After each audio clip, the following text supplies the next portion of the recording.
Il y a à peu près 3,5 millions de Français expatriés, c'est-à-dire des gens qui ont choisi de vivre et de travailler à l'étranger. Ce sont les chiffres du ministère des Affaires étrangères. Et donc ce sont toutes les problématiques autour de l'expatriation qui vous ont conduit, Thierry Grosso, bonsoir. Bonjour. À créer donc Phénicia Conseil. Vous en êtes le fondateur, vous en êtes le président, et j'ai aussi le plaisir d'accueillir Paolo Bossi. Vous êtes le directeur général de ce groupe. Donc, en quoi est-ce que l'expatriation, donc des gens qui véritablement choisissent d'aller vivre ailleurs, qu'est-ce que cela veut dire en termes de recrutement? Est-ce qu'il faut des critères, des qualités particulières? Oui, alors il faut beaucoup de critères et de qualités particulières. Déjà, si vous me le permettez, je vais revenir à l'origine de ce projet. L'émergence de ce projet d'entreprise a été liée en fait à des propres expériences que nous avions eues sur le continent africain avec Paolo Bossi également. Nous avions occupé des postes de direction au sein de groupes internationaux sur le continent africain et le Moyen-Orient. Et notre principale problématique, je dirais, était le recrutement. Nous avions non pas des difficultés à trouver des compétences requises, des compétences techniques requises qui étaient en adéquation avec les missions d'un poste, mais nous avions des difficultés à trouver des candidats qui possédaient des compétences interculturelles avec une faculté d'adaptation à des contextes professionnels et culturels donc différentes de celles qu'ils avaient connues précédemment. Et ça, c'est un constat que vous avez fait quoi, il y a combien de temps? Durant la période où nous étions en poste, alors nous sollicitions des partenaires, des cabinets de recrutement donc internationaux qui ne connaissaient pas suffisamment bien, à notre sens, les spécificités de ces pays-là, les spécificités de l'Afrique, sa culture, son mode de fonctionnement. Et c'est vrai que lorsque on nous présentait des candidats, et notamment des managers qui faisaient du copier-coller par rapport à ce qu'ils avaient fait en Europe, inévitablement, ça ne fonctionnait pas et ils se heurtaient à un écueil qui était quelquefois rédhibitoire. Et puis, encore une fois, ces personnes-là ne s'inscrivaient pas véritablement dans la durée de par leurs difficultés d'adaptation. Donc, fort de cela, à l'époque, j'avais trouvé intéressant de développer un projet personnel d'un cabinet ouvert sur le monde, ouvert sur toutes les cultures, pour aider nos clients, aider tous ces groupes qui ont des besoins donc de recherche de candidats, mais aider également les candidats à construire un projet professionnel en se positionnant comme un véritable architecte, je dirais, des ressources humaines. Oui, parce que le projet personnel, ça veut dire l'individu lui-même, souvent des hommes, enfin il y a aussi des femmes qui s'expatrient, et des familles. Donc, Paolo Bossi, quels sont ces critères d'adaptabilité culturelle? Comment est-ce que vous les décelez? Comment est-ce que vous les mesurez? Oui, d'abord, il faut juste faire une petite précision. Nous avons une expatriation forcée, une expatriation cherchée. Et une expatriation, ça veut dire, c'est quoi la différence? Il y a des personnes qui vraiment hésitent et disent, je veux aller à l'étranger parce que je veux faire une expérience de vie, etc. Des autres, c'est, non, je vais suivre mon conjoint, j'ai les enfants qui vont avec la famille, etc. Sous ces cas-là, dans la totalité de ces cas-là, il faut un esprit d'interculturalité. C'est quoi l'interculturalité? Tout simplement, c'est l'interaction des différentes cultures, mais avec le respect mutuel. Ça veut Donc dire... vous, déjà, on a compris, c'est italien et français. Voilà, moi je suis italien, vous l'avez compris, et j'étais expatrié depuis une quinzaine d'années, j'ai toujours expatrié, même si aujourd'hui je suis résident en France, et j'étais expatrié de plusieurs différents pays, donc dans l'Afrique, l'Europe, même l'Asie. Et chaque fois, j'ai constaté une différence énorme dans l'accueil, ça veut dire toujours bien accueilli. Les Italiens sont toujours bien accueillis en normalité. Voilà. Vous voulez dire mieux que les Français? Oui, de temps en temps, pas tout le temps.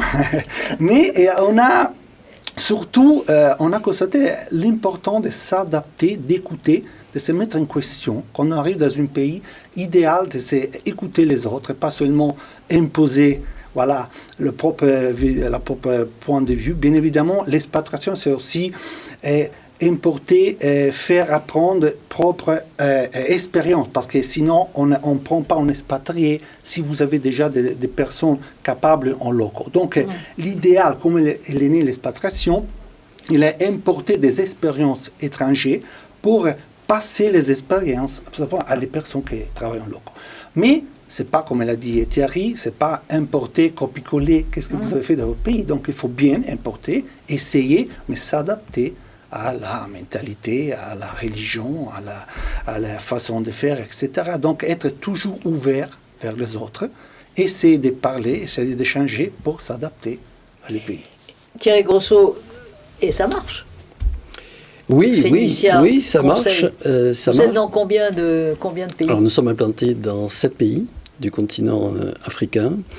Alors oui, ça marche car nous développons... Des pays francophones essentiellement des pays francophones, même si on aimerait progressivement avoir un maillage un peu plus important et s'implanter dans des pays anglophones.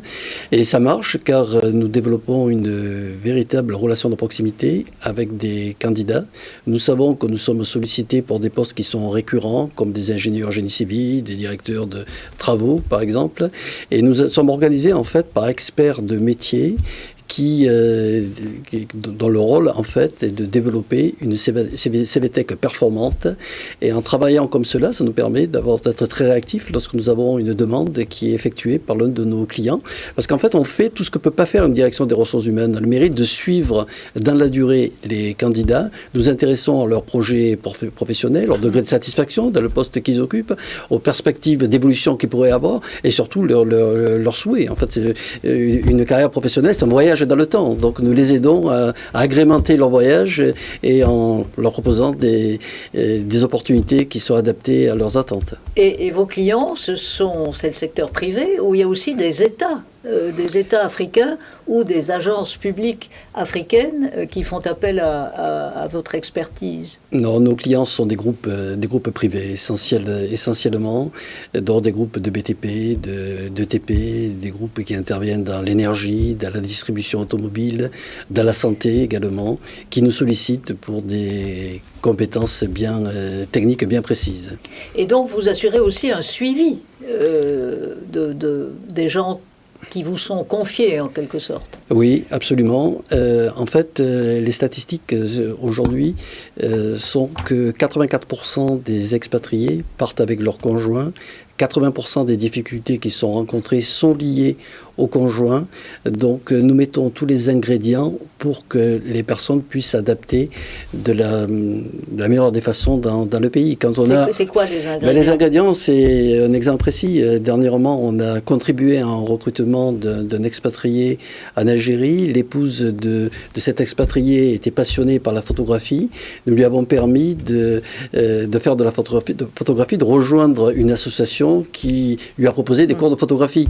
C'est peu, mais c'est beaucoup ce que l'on fait. Et on s'implique beaucoup durant cette période sur l'intégration du candidat. On considère en fait que cette période d'intégration, c'est les fondations sur lesquelles il va construire l'édifice de son futur succès ou pas.